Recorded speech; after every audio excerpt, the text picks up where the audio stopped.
Assalamualaikum warahmatullahi wabarakatuh. Perkenalkan, nama saya Werdi Taufiq Iswara dengan NPM 215414101 dari PTKA. Pada pada kesempatan kali ini, saya ingin menyampaikan presentasi tentang manajemen pemulihan ternak, yaitu outbreeding atau silang luar dan heterosis. Outbreeding. Silang luar atau outbreeding adalah perkawinan antara dua individu yang hubungan kekerabatannya lebih jauh dari rataan hubungan kekerabatan dalam kelompok populasi asalnya. Umumnya sengaja dilakukan untuk mengurangi timbulnya akibat-akibat silang dalam dengan jalan memasukkan darah baru yang merupakan sekelompok ternak, umumnya pejantan, atau dalam bentuk semen yang didatangkan dari luar kelompok. Adapun tujuan outbreeding, yaitu penggabungan beberapa sifat yang semula terdapat pada dua bangsa yang berbeda ke dalam satu bangsa silangan, pembentukan bangsa baru, grading up, dan pemanfaatan heterosis. Selanjutnya, ada penggabungan beberapa sifat. Penggabungan beberapa sifat sendiri merupakan tujuan dasar dari persilangan. Sangat bermanfaat jika direncanakan dengan hati-hati karena ada efek komplementari. Selain keunggulan-keunggulannya, kelemahan kedua tetua harus diperhatikan. Penggabungan sifat-sifat sedemikian rupa sehingga mengoptimalkan produktivitasnya. Lalu, ada pembentukan bangsa baru, yaitu persilangan dilakukan pada dua bangsa atau lebih. Kualitas genetik bangsa baru yang dihasilkan tergantung dari kualitas genetik tetua. Menggunakan bangsa murni atau purebred yang sudah teruji keunggulannya. Persilangan dihentikan pada komposisi darah yang dikehendaki serta menghasilkan bibit unggul atau hybrid, kemudian dikembangkan sebagai bangsa baru. Selanjutnya ada grading up. Grading up merupakan sistem persilangan yang keturunannya selalu disilang balikan atau break cross dengan bangsa pejantannya. Hal ini bermaksud untuk mengubah bangsa induk lokal menjadi bangsa pejantannya. Adapun contoh hasil grading up yang telah dilakukan pada bangsa ternak yaitu yang pertama ada sapi PO, merupakan persilangan dari sapi Jawa dengan pejantan SO, sapi PFH, sapi PO dengan pejantan FH, kambing PE, yaitu kambing lokal dengan pejantan etawan. Selanjutnya ada pemanfaatan heterosis. Heterosis dinyatakan sebagai kecenderungan peningkatan performa ternak hasil persilangan di atas rata tetuanya dengan satuan persen. Dikendalikan oleh gen non-aditif yang dapat menyebabkan dominan, overdominan, dan epistasis. Tidak semua sifat dapat menimbulkan heterosis, tetapi biasanya sifat dengan heritabilitas rendah atau H2. Misalnya, sifat reproduksi menimbulkan heterosis yang tinggi. Pengaruh untuk setiap sifat kecil, tetapi pengaruh kumulatifnya besar. Selanjutnya ada macam-macam outbreeding. Terdapat 3 macam outbreeding, yaitu yang pertama, antara bangsa yang sama tetapi berbeda populasi atau outcrossing. Yang kedua, ada antara 2 strain yang berbeda dalam satu bangsa, yaitu land crossing. Dan yang terakhir, yaitu antara bangsa yang berbeda, crossbreeding atau crossing. Lalu, pengaruh outbreeding. Terdapat 2 pengaruh outbreeding, yaitu pengaruh genetik dan pengaruh fenotip. Yang pertama, pengaruh genetik, yaitu meningkatkan proporsi gen-gen yang heterozigot dan menurunkan gen-gen homozigot, tetapi tidak mempengaruhi frekuensi genotip. Perubahan derajat heterozigot tergantung dari hubungan kekerabatan ternak yang disilangkan. Crossbreeding merupakan bentuk silang luar yang lebih ekstrim dibandingkan dengan line crossing.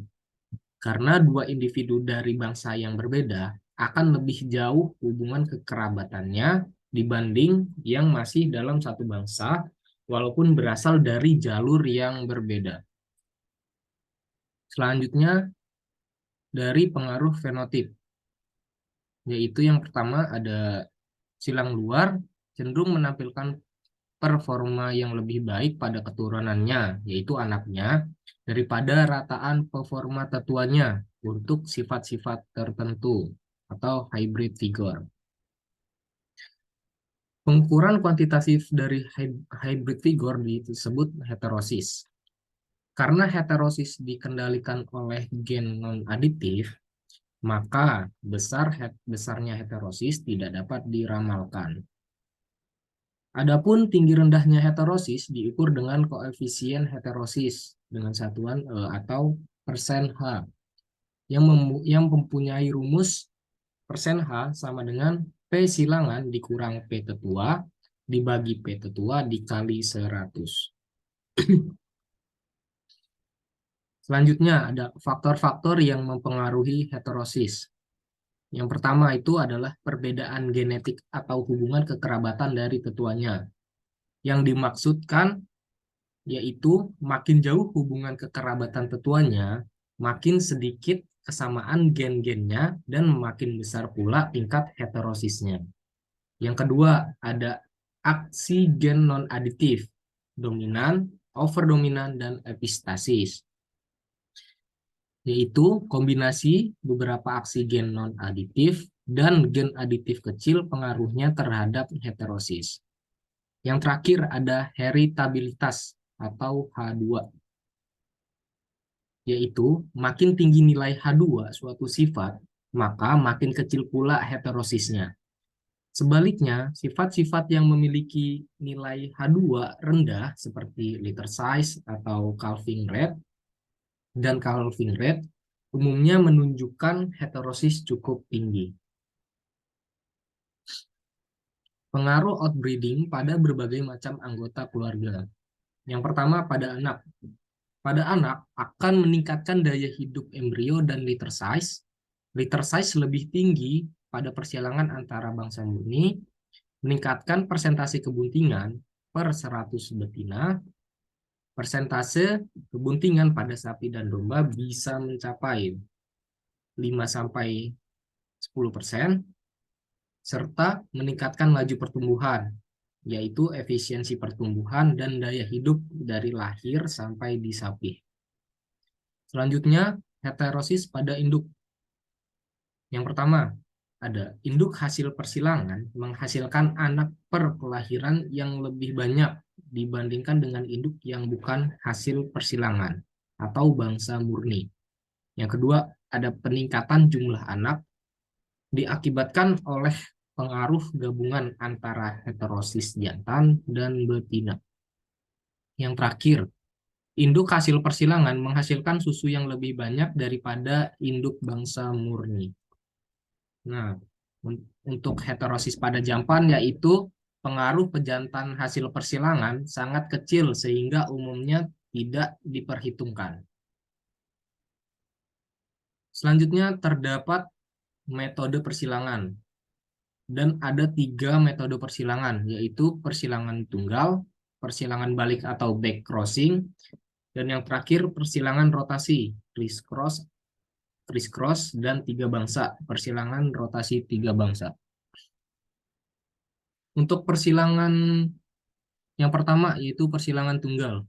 Persilangan tunggal adalah persilangan antara satu bangsa induk dengan satu macam bangsa pejantan yang bertujuan untuk menghasilkan ternak silangan F1 yang akan dijual ataupun digemukkan sebagai ternak potong. Persilangan tunggal menggunakan betina dan penjantan unggul.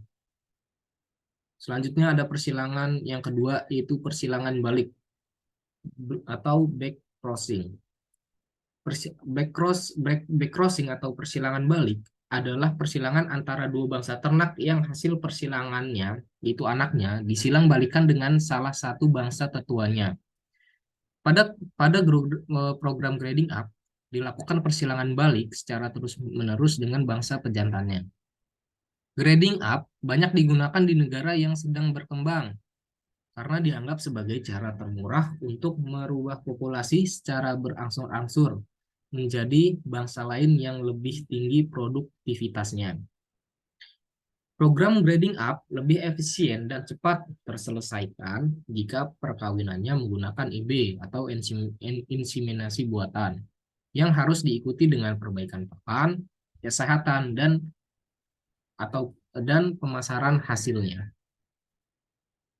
Dan yang terakhir, ada persilangan rotasi, criss-cross, dan tiga bangsa. Persilangan rotasi adalah persilangan antara dua bangsa, tetapi hasil persilangannya, yaitu anaknya, selalu dikawinkan dengan salah satu bangsa tetuanya secara bergiliran pada generasi berikutnya, bertujuan mendapatkan keunggulan salah satu bangsa yang disilangkan pada setiap generasi secara bergantian, selain mempertahankan level heterosisnya. Dan yang terakhir itu umumnya persilangan ini menggunakan dua atau tiga bangsa, namun dapat menggunakan 4 bangsa atau lebih. Mungkin sekian presentasi yang dapat saya sampaikan. Kurang lebihnya saya mohon maaf. Saya akhiri. Wassalamualaikum warahmatullahi wabarakatuh.